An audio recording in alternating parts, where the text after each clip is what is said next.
Government job ಯಾರಿಗೆ ಸಿಗುತ್ತೆ ಆದ್ರೆ ಗೌರ್ಮೆಂಟ್ ಜಾಬ್ ಸಿಗ್ಬೇಕಾದ್ರೆ ನಿಮ್ಮ ಜಾತಕದಲ್ಲಿ ಯಾವ್ಯಾವ ಗ್ರಹಗಳು ಯಾವ ರೀತಿ ಫಲಾಫಲಗಳಿದ್ರೆ ಏನೇ ಜಾಬ್ ಸಿಗುತ್ತೆ ಅಂತಕ್ಕಂಥದ್ದನ್ನ ಈ ಒಂದು ಸಂಚಿಕೆಯಲ್ಲಿ ನೋಡ್ತಾ ಹೋಗೋಣ.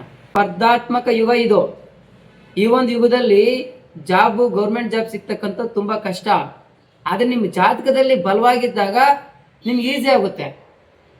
ಆ ಒಂದು ದಶೆ, ಆ ಒಂದು ಭುಕ್ತಿ, ಅಂತರ್ಭುಕ್ತಿ ನಡೀತಾ ಇರ್ಬೇಕಾದ್ರೆ ನಿಮ್ ಜಾಬ್ ಸಿಗುತ್ತೆ.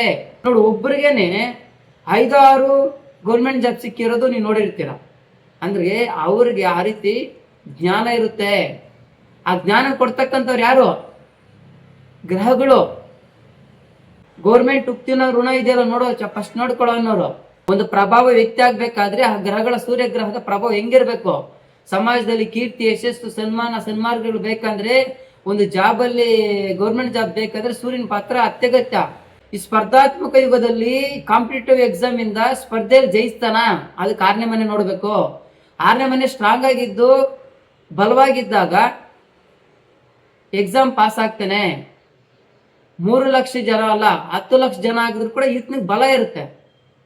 ಆ ಬಲ 6ನೇ ಮನೆ ಕಾಂಬಿನೇಷನ್ ನೋಡ್ಬೇಕು, 10ನೇ ಮನೆ ನೋಡ್ಬೇಕು, ಪ್ಲಸ್ ಲಾಭದಾಯಕ, ಅದೃಷ್ಟದಾಯಕ 11ನೇ ಮನೆ ನೋಡ್ಬೇಕು. ಒಟ್ಟಾರೆಯಾಗಿ ಸರ್ಕಾರಿ ಉದ್ಯೋಗ ಸಿಗ್ಬೇಕು, ಗೌರ್ಮೆಂಟ್ ಜಾಬ್ ಬೇಕು ಅಂದ್ರೆ ಒಬ್ಬ ಜಾತಕನಲ್ಲಿ 10ನೇ ಮನೆ ಸ್ಟ್ರಾಂಗ್ ಆಗಿರ್ಬೇಕು, 11ನೇ ಮನೆ ಸ್ಟ್ರಾಂಗ್ ಆಗಿರ್ಬೇಕು.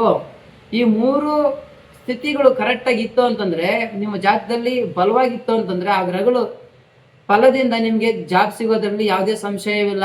ಟ್ರೈ ಮಾಡಿ, ನಿಮ್ಮ ಸಮಯನ ವ್ಯರ್ಥ ಮಾಡ್ಕೊಬೇಡಿ. ಆದ್ರೆ ಬಲವಾಗಿ ಟ್ರೈ ಮಾಡಿ. ನೋಡಿ, ಸಾಮರ್ಥ್ಯ ಇದ್ದವನ್ಗೆಲ್ಲನೂ ಯೋಗ ಬರಲ್ಲ. ನಾನು ಓದೇ ಮಾಡ್ತೀನಿ ಅಂತ ಛಲ ಕೊಡೋರು ಯಾರು? ಗ್ರಹಗಳೇ ಅಲ್ವಾ? ಯಾಕೆ ಬೇರೆಯವ್ರಿಗೆ ಆ ಛಲ ಇರೋದಿಲ್ಲ? ಗೌರ್ಮೆಂಟ್ ಜಾಬಲ್ಲಿ ಟೀಚರ್ ಆಗ್ಬೋದಾ, ಅಥವಾ ರೆವಿನ್ಯೂ ಡಿಪಾರ್ಟ್ಮೆಂಟ್ ಅಲ್ಲ, ಎಜುಕೇಶನ್ ಡಿಪಾರ್ಟ್ಮೆಂಟ್ ಅಲ್ಲ, ಅಥವಾ ಪೊಲೀಸ್ ಡಿಪಾರ್ಟ್ಮೆಂಟ್ ಅಲ್ಲ, ಅಥವಾ ಒಂದು ದಕ್ಷಾಧಿಕಾರಿನ, ಎ ದರ್ಜನ, ಬಿ ದರ್ಜನ, ಇದನ್ನೆಲ್ಲ ನೋಡ್ಬೇಕಾಗ್ತದೆ. ಅದಕ್ಕೆಲ್ಲ ಸ್ಟ್ರಾಂಗ್ ಆಗಿರ್ಬೇಕು.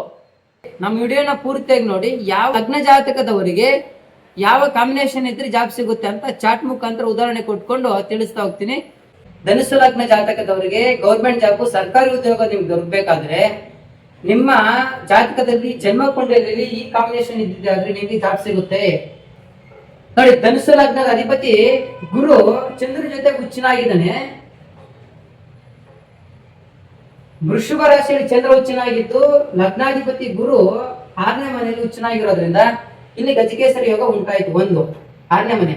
10ನೇ ಮನೆಯಲ್ಲಿ ಬುಧ ಉಚ್ಚನಾಗಿರೋದ್ರಿಂದ,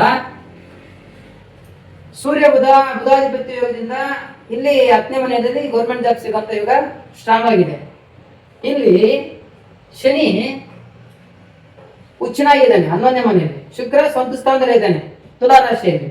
ಶನಿ ತುಲಾ ರಾಶಿಯಲ್ಲಿ ಉಚ್ಚನಾಗಿದ್ದಾನೆ, ಸ್ವಂತ ಸ್ಥಾನದಲ್ಲಿ ಶುಕ್ರ ಇದ್ದಾನೆ. ಈ ಫಲಗಳು ಏನಾದ್ರು ಇತ್ತಂದ್ರೆ ಇವ್ರು 100% ಜಾಬು, ಗೌರ್ಮೆಂಟ್ ಉಪತಿನ ಅಂತಕ್ಕಂಥ ಋಣ ಇದೆ.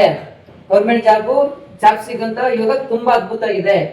ನೋಡಿ, ಅದೃಷ್ಟ ಚೆನ್ನಾಗಿದೆ, ಶತ್ರುಗಳನ್ನ ಜಯಿಸ್ಕೊತಕ್ಕಂಥ ಬಲ ಗಜಕೇಸರಿ ಯೋಗ ಇದೆ, ಬುಧಾಧಿಪತಿ ಯೋಗ 10ನೇ ಮನೆಯಲ್ಲಿದೆ. ಈ ರೀತಿ ಯೋಗ ಇದ್ರೆ ಅದ್ಭುತವಾಗಿರ್ತಕ್ಕಂಥ ಫಲ ನಿಮ್ದಾಗುತ್ತೆ. ವೀಕ್ಷಕರೇ, ಧನುಸ್ಸು ಲಗ್ನ ಜಾತಕದವರಿಗೆ ಈ ಕಾಂಬಿನೇಷನ್ ಇದ್ರು ಸಹ ಜಾಬ್ ಸಿಗೋದ್ರಲ್ಲಿ ಯಾವುದೇ ಸಂಶಯ ಇಲ್ಲ. ನೋಡಿ, 2ನೇ ಚಾಟು ಧನುಸ್ಸು ಲಗ್ನದವರಿಗೆ. ಧನುಸ್ಸು ಲಗ್ನಾಧಿಪತಿ ಬುಧನ್ ಜೊತೆ ಉಚ್ಚನಾಗಿದ್ದಾನೆ, 10ನೇ ಮನೆಯಲ್ಲಿದ್ದಾನೆ. ಇವರು ಎಜುಕೇಶನ್ ಡಿಪಾರ್ಟ್ಮೆಂಟ್, ಲೆಕ್ಚರರು, ಟೀಚರು ಆಗೋದ್ರಲ್ಲಿ ತುಂಬಾ ಚೆನ್ನಾಗಿರ್ತದೆ. ನೋಡಿ, ಚಂದ್ರ 6ನೇ ಮನೆಯಲ್ಲಿ, ಕುಜ ಚಂದ್ರ ಕಾಂಬಿನೇಷನ್ ಚೆನ್ನಾಗಿಲ್ಲ. ಆದ್ರೂ ಚಂದ್ರ ಉಚ್ಚನಾಗಿರೋದ್ರಿಂದ, ಕುಜ ಧೈರ್ಯ ವೀರ್ಯ ಕೊಡೋದ್ರಿಂದ ಶತ್ರುಗಳನ್ನ ಕಾಂಪಿಟೇಟಿವ್ ಎಕ್ಸಾಮ್ ಅಲ್ಲಿ ಪಾಸ್ ಮಾಡ್ಕೊಂತಾರೆ. 11ನೇ ಮನೆಯಲ್ಲಿ ಸೂರ್ಯ ನೀಚನಾಗಿದ್ದು, ಶನಿ ಉಚ್ಚನಾಗಿದ್ದಾಗ ನೀಚ ಭಂಗ ರಾಜಯೋಗಗಳು ಇಲ್ಲಿ ಅದ್ಭುತವಾಗಿ ವರ್ಕ್ ಆಗುತ್ತೆ. ಅದೃಷ್ಟ ಇದೆ, 2 ಕಡೆಯಿಂದ ಅದೃಷ್ಟ ಇದೆ. ಶತ್ರುಗಳ ಕಡೆಯಿಂದ ಮತ್ತೆ ಮಿತ್ರರ ಕಡೆಯಿಂದ ಲಾಭ ಇಟ್ಕೊಂಡು ಇಲ್ಲಿ ಅದೃಷ್ಟವಂತರು ಆಗಿರ್ತಾರೆ. ಈ ಕಾಂಬಿನೇಷನ್ ಇದ್ರೂ ಸಹ ಜಾಬ್ ಸಿಗ್ತಕ್ಕಂಥದ್ದು ತುಂಬಾ ಅದ್ಭುತವಾಗಿದೆ. ವೀಕ್ಷಕರೇ, ಧನುಸ್ಸು ಲಗ್ನ ಜಾತಕದವರು 3ನೇ ಚಾಟಲ್ಲಿ ಏನಾದ್ರು ಲಗ್ನಾಧಿಪತಿ ಗುರು 11ರಲ್ಲಿದ್ದು, 6ನೇ ಮನೆಯಲ್ಲಿ ಸೂರ್ಯ ಶುಕ್ರ ಕಾಂಬಿನೇಷನ್ ತುಂಬಾ ಚೆನ್ನಾಗಿದ್ದು, ಶತ್ರುಗಳಿಂದ ಸ್ಪರ್ಧಾತ್ಮಕದಲ್ಲಿ ಜಯಿಸ್ಕೊಂಡು ಅಂದ್ರೆ ಕಾಂಪಿಟೇಟಿವ್ ಎಕ್ಸಾಮ್ ಅಲ್ಲಿ ಪಾಸ್ ಆಗಿ, ಬುಧ ಉಚ್ಚನಾಗಿದ್ದು ಶನಿ ಕಾಂಬಿನೇಷನ್ ಇದ್ದಾಗ ಇಲ್ಲಿ ಬುಧ ಉಚ್ಚನಾಗಿದ್ದಾನೆ, ಶನಿ ಮಿತ್ರನ ಜೊತೆ ಇರೋದ್ರಿಂದ ಇದು ಸಹ ಜಾಬ್ ಸಿಗ್ತಕ್ಕಂಥದ್ದು ತುಂಬಾ ಚೆನ್ನಾಗಿದೆ. ಈ ರೀತಿ ಎಲ್ಲಾ ಕಾಂಬಿನೇಷನ್ ನೋಡಿ ನೀವು ಗೌರ್ಮೆಂಟ್ ಜಾಬ್ಗೆ ಟ್ರೈ ಮಾಡಿದ್ದಾದ್ರೆ ಚೆನ್ನಾಗಿರುತ್ತೆ. ಇದ್ರ ಜೊತೆಗೆ ನಾನು ಪದೇ ಹೇಳ್ತಾ ಇದ್ದೀನಿ, ದಶಾಮುಕ್ತಿ ನೋಡ್ಕೊಬೇಕು, ಗ್ರಹಗಳ ಸ್ಥಿತಿಗತಿ ನೋಡ್ಬೇಕು, ನಕ್ಷತ್ರ ವೈಸ್, ಡಿಗ್ರಿ ವೈಸ್, ಅಸ್ತಂಗತನಾಗಿದ್ದಾನ, ವಕ್ರಿ ಆಗಿದಾನ, ಇದನ್ನೇ ಫಲಾಫಲ ಅಂತೇಳಿ ನೋಡ್ಕೊಂಡು